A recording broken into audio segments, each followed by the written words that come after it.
There's a moment when attraction stops looking cute and starts looking chaotic. That's down bad body language, and it's more obvious than most people think. Composure doesn't slip gradually, it collapses all at once, usually over something small.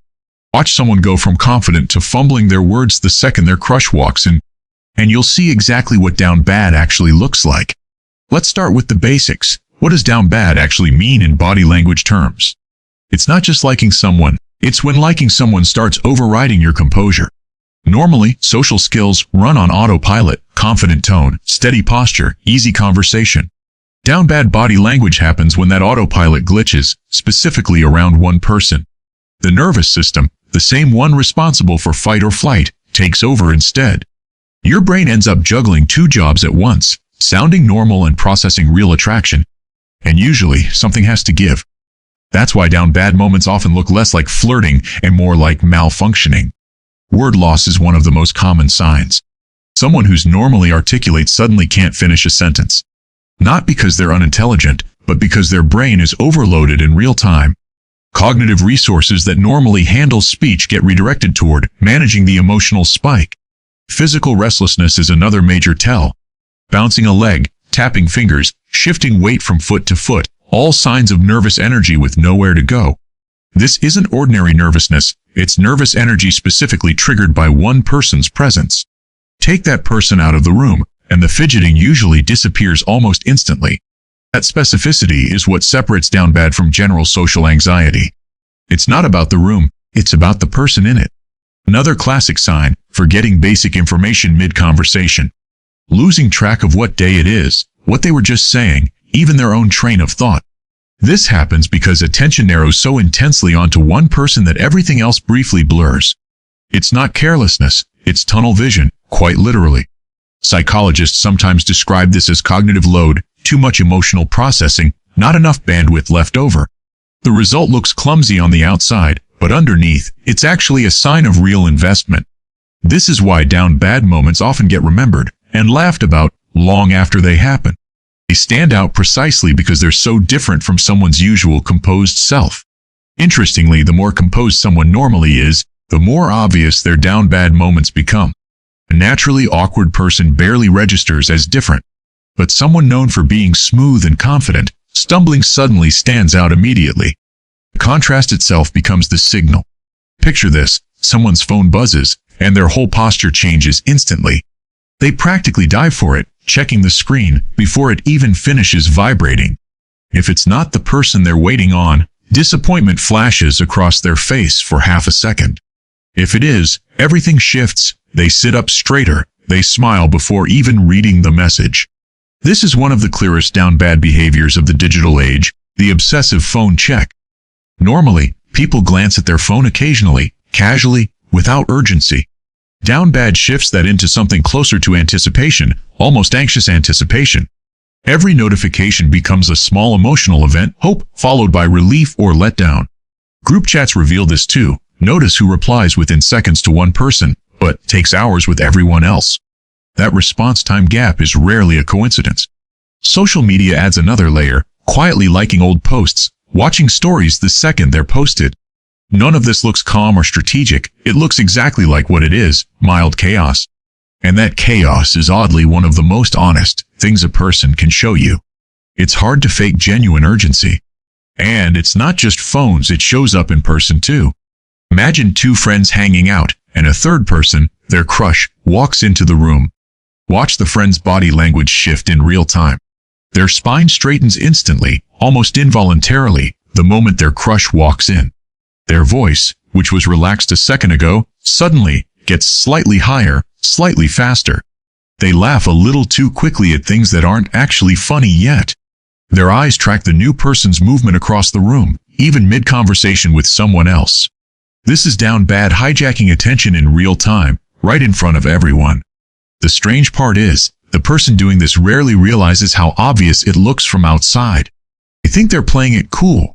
Meanwhile, everyone around them can see exactly what's happening. Friends often notice these shifts long before the person admits anything out loud. That's actually a well-documented pattern. Outside observers often read attraction faster than the person feeling it. Our own self-awareness lags behind our body's very obvious signals. Which raises an interesting question. Is there a limit to how obvious this can get? Is there a point where down bad becomes almost impossible to hide, even from yourself? That's exactly where this gets interesting. Here's the down bad sign that's almost impossible to control or hide, even on purpose. It's called behavioral inconsistency, when someone acts completely out of character. Not just nervous, but genuinely different from how they normally behave with everyone else. Someone who never double texts suddenly sends 3 messages in a row. Someone who's always on time shows up embarrassingly early, just in case. Someone who never rearranges plans suddenly clears their entire evening for one text. These aren't small quirks, they're direct contradictions of someone's normal patterns. And contradictions are hard to fake because they require knowing the baseline first. You can't perform being out of character unless you genuinely are. This is why close friends often notice down bad behavior before anyone else does. They know the baseline, so the contradiction stands out immediately to them. A stranger might not notice anything unusual at all, but someone who's known you for years will immediately clock the shift. That's the deepest layer of this entire signal. Down bad isn't really about nervous energy, or fidgeting, or blushing.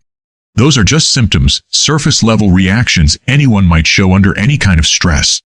The real signal is behavioral contradiction, doing things that don't match who you normally are.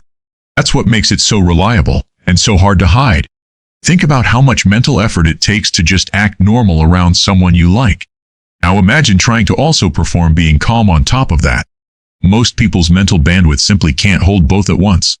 So something has to break through, and it's usually the smallest, most habitual behaviors. The ones you never had to think about before. Suddenly, you're thinking about all of them, all at once. You'd have to consciously track and override every single one of your normal patterns. Almost nobody can do that convincingly, especially not in the moment. Which is exactly why down bad behavior tends to slip out, piece by piece, without permission. Now, a quick caveat before you start diagnosing every nervous friend as down bad. Stress, big life changes, general anxiety, these can all mimic some of these same signs. Context matters just as much as the behavior itself. The real tell is specificity. Does this only happen around one particular person? If someone is fidgety and forgetful with everyone, that's probably just their personality or a rough week. But if it only happens around one person, consistently, that's a different story entirely. Cultural background can also shape how visibly people express this kind of nervous excitement. Some people are naturally more expressive, others naturally more reserved, regardless of how they feel. So calibrate against that person's own baseline, not some universal standard. Like every signal on this channel, look for the pattern, not just one moment. So how do you actually spot this in real life? Watch for the contrast, not just the behavior itself. Compare how someone acts normally to how they act around one specific person. The bigger the gap, the more telling the signal. Pay attention to phone checking, posture shifts, and sudden inconsistency in plans or habits. Try noticing this in yourself too, not just in others. Sometimes the clearest evidence is your own suddenly fumbling hands. None of these alone prove much, but together, they build a pretty honest picture. Let's quickly recap what we covered today. Down bad body language happens when attraction overrides normal social composure. It shows up as word loss, restless fidgeting, and narrowed attention. It escalates around phones, notifications, and the sudden appearance of a crush. And the most reliable version of all is behavioral contradiction, acting out of character entirely. That inconsistency is nearly impossible to fake, because it requires knowing someone's normal baseline first. Context still matters. One-off moment means little, a repeated pattern means everything. None of this is something to be embarrassed about. Everyone's nervous system does this eventually. It's simply proof that some form of connection is happening beneath the surface. Down bad isn't really embarrassing, it's just your nervous system being honest at the worst possible moment.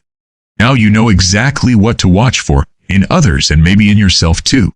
If this helped you spot the signs a little more clearly, hit subscribe for more videos like this one.